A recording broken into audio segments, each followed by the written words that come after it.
সনদটাকে এটা যে খুব একটা গুরুত্বপূর্ণ কাগজ পেপার হয়ে দাঁড়াবে আগামীতে, এটা আমি মনে করি না। এটা আমি একদমই মনে করি না। জাতীয় ঐক্যমত্য কমিশনের মাধ্যমে, ঐক্যমত্য কমিশন জিনিসটাকে আবার জাতীয়, তার মানে পুরো জাতি এখানে একমত হয়েছে। এখানে পুরো জাতি ছিল না। জাতি বলতে কি কয়েকটা রাজনৈতিক দল, নাকি জাতি বলতে মানুষ? বাংলাদেশের সমস্ত জনগণকে কি এই কয়েকটা পলিটিক্যাল পার্টি রিপ্রেজেন্ট করে? করে না।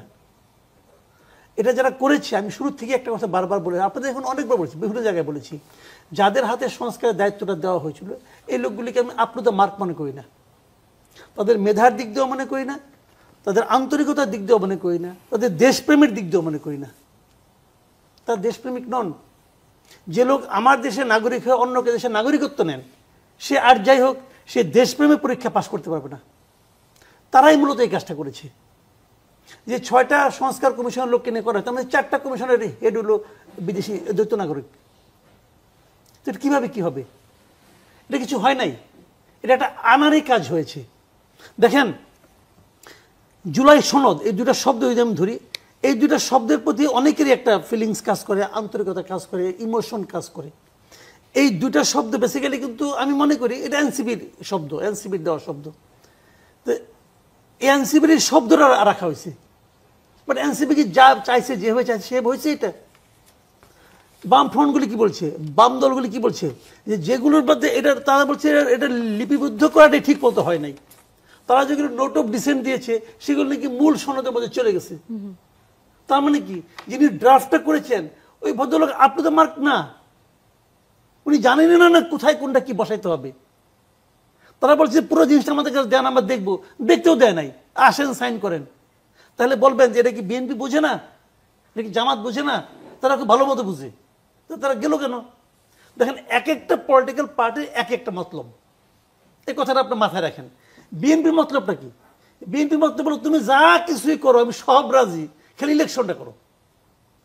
কারণ বিএনপি দিব্য চোখে দেখতেছে যে এই সরকারের প্রত্যেকটা ব্যর্থতায় তাদের ভোট কমতেছে। এটা হলো বিএনপির অবজারভেশন। কিন্তু বিএনপি চায় যত দ্রুত হোক তাড়াতাড়ি নির্বাচনটা হয়ে যাক। জামাতের কি মূল লক্ষ্য? জামাতের লক্ষ্য হলো, জামাত আগে তেমন কিছু মনে করতো না, ইদানিং বিভিন্ন ছাত্র মানে আপনার শিক্ষা প্রতিষ্ঠানে তাদের জয়ের ফলে তাদের মধ্যে একটু আশা আছে যে আর কটা যদি ডিলে করতে পারি তাহলে বিএনপিকে আরো ডিফেম করা যাবে, আমরা ইলেকশনে মোটামুটি একটা ভালো অবস্থানে আসবো। কাজে তারাও কিন্তু কোনো না কোনোভাবে নির্বাচন চায়, একটু আস্তে আস্তে হলে ভালো হয়। এই মুহূর্তে এনসিবির মতলবটা কি? আমি যেটা বুঝি, সরি মতলব শব্দটা না আপত্তি করতে পারেন, এনসিবির রাজনীতিটা কি আমি এটা বলার, আমি যেটা বুঝি সেটা বলি। এনসিবির জন্য এখানে আসেন উনি আমার সঙ্গে এটা নিয়ে আলোচনা করতে পারবেন, ভুল হলে বলে দিন। আমার বিবেচনা এনসিবির নাসিরুদ্দিন পাটোয়ারি যতই বলুক এই 200 আসনে জিতবো, অমুক আসনে জিতবো, এটা বলার জন্য বলে। এনসিবি নিজেও বিশ্বাস করে তারা খুব ভালো আসন পাবে না এই নির্বাচনে। তাহলে এনসিবি কি করবে? এনসিবি এখন একটা দীর্ঘমেয়াদী প্ল্যান নিচ্ছে। আমি যেটা বুঝি সেটা হলো যে আমি এই গড্ডালিকে প্রভাবে গা ভাসাবো না, আমি আমার রাজনীতিটা পাবলিকের কাছে নিয়ে আসবো, যে আমি আসলে কি রাজনীতি করতে চাই। আমার রাজনীতি এই নির্বাচনের কে কেন্দ্র করে হবে না, আমি আরো দীর্ঘমেয়াদী প্ল্যান করতে চাচ্ছি।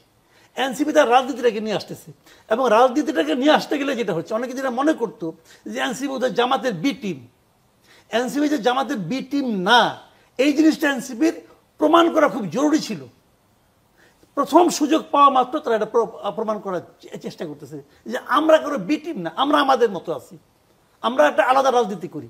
এবং এনসিপির এই যে পদক্ষেপটা, সে সরকারে সে যে মানে আপনার কিংস পার্টি না, এটাও তার প্রমাণ করা খুব জরুরি হয়ে গেছিল। এই জন্য বলছিল কয়েকজন নিয়ে আপনার উপদেষ্টা নিয়ে এই সেফ এক্সিট খুঁজতেছে অমুক তমুক, এটা কি বলার জন্য কোনো প্রয়োজন ছিল? ওই সময় ছিল, ওর জন্য প্রয়োজন ছিল। ওরা বোঝানোর চেষ্টা করতেছে যে আমরা কিংস পার্টিও না, আমরা জামাতেরও বি টিম না, আর বিএনপির সমালোচনা তারা অনেকদিন ধরে করে। তাহলে এনসিপি কই? এনসিপি নিজের জায়গায় আছে, এনসিপি নিজের জন্য আলাদা একটা জায়গা তৈরি করার চেষ্টা করতেছে। এবং এটা তাদের মার্কা নিয়ে যে জটিলতাটা, সেটিও কি তারা যে কিংস পার্টি না সেটি প্রমাণ করারই একটি অংশ? কারণ আমার এই অনুষ্ঠানে এসে অনেক অতিথি দাবি করেছেন যে তারা শাপলা পাবেন, তারা মোটামুটি নিশ্চিত। যদি শাপলা তারা পায়, আমি মনে করব যে এই নির্বাচন কমিশন ইলেকশন করার সমস্ত যোগ্যতা হারাবে, এটা আমার বিবেচনা। কারণ আমি মনে করি এর আগে কি কোনো পলিটিক্যাল পার্টি বাংলাদেশে তাদের লজিক আছে, কিন্তু আমি তাদের লজিকটা এখন আলোচনা করছি না। তারা পাও যোগ্য কি যোগ্য না তাদের কি সেটা শাপলা পাওয়ার পথে আইনগত কোনো বাধা আছে? আইনগত বাধা নাই। আমি বলতে চাচ্ছি এর আগে কি এই ধরনের কোনো উদাহরণ আছে কিনা সেটা বলেন। কোন পলিটিক্যাল পার্টিকে নির্বাচন কমিশন, তারা পলিটিক্যাল পার্টি চাইছে আমি এই এই প্রতীক চাই, নির্বাচন কমিশন বলছে এই এই আপনি পাবেন, এর মধ্যে একটা বাইসা নেন, তারা একটা বাইসা নিচ্ছে, তারপরে এটা নিয়ে আমি নেব না, এটা ছাড়া করব না, এটা ছাড়া নিবন্ধন নেব না, এই ধরনের বলার কোনো উদাহরণ কি আছে? আমার মনে পড়ে না, থাকতে পারে, আমার বয়স হয়েছে হয়তো স্মৃতি ভ্রম হতে পারে, কিন্তু আমার মনে পড়ে না। তাহলে তারপরে ওরা যেটা করতেছে এটা হলো গিয়ে আমি মনে করি যে এটা মানে উদাহরণ নাই এরকম। তারপরে যদি ওরা পায় তাহলে বুঝতে হবে কি, তাহলে বুঝতে হবে এদের জন্য বিশেষ বিবেচনায় দেওয়া হচ্ছে, বিশেষ বিবেচনায় গেলে ওদের লস হবে, জাস্ট ওদের লস হবে আমি মনে করি। কারণ প্রতিকূল ইস্যু না, প্রতিকূল ফ্যাক্টর না, কিন্তু মূল ফ্যাক্টরটা হলো আপনি জনগণের কাছে কতটুকু যেতে পারবেন। দেখেন এনসিপি কিন্তু এই এনসিপি কিন্তু জনগণের মধ্যে অনেক প্রত্যাশা ছিল, আমার নিজেরও ছিল, আমার নিজেরও অনেক প্রত্যাশা ছিল এরা একটা বিকল্প একটা শক্তি হিসেবে আসবে, নতুন একটা রাজনীতি নিয়ে আসবে, এরকম একটা আমার আশা ছিল এদের নিয়ে। কিন্তু সেই আশাটা কি হয়েছে, এদের কয়েকজন নেতার কয়েকজনের ব্যক্তিগত সীমাবদ্ধতা, এটার মাধ্যমে পুরো দলটাকে তারা ক্ষতিগ্রস্ত করছে। এবং এনসিপি জন্য সবচেয়ে বড় ক্ষতিটা করছে ডক্টর মোহাম্মদ ইউনূস নিজে। ডক্টর মোহাম্মদ ইউনূস নিজেই এনসিপি দলটাকে একদম শেষ করে দিয়েছে আমি মনে করি। যাই হোক সেটা ওনাদের ব্যাপার, ওনারা কেবে এটা হ্যান্ডেল করবেন ওনাদের ব্যাপার, কিন্তু এনসিপির কিন্তু ঘুরে দাঁড়ানোর সময় আছে আমি মনে করি। ইয়াং তারা, নতুন দল, প্রথম নির্বাচনে বিশাল কিছু করবে এটা মনে করি না, করার দরকারও নাই, বেশি কিছু করলে আবার সমস্যা হইতো, তো ওনারা হ্যান্ডেল করতে পারতো না। তো একটু সময় নিয়ে আস্তে আস্তে অগ্রসর হোক এবং এনসিপি আগামীতে ভালো করবে।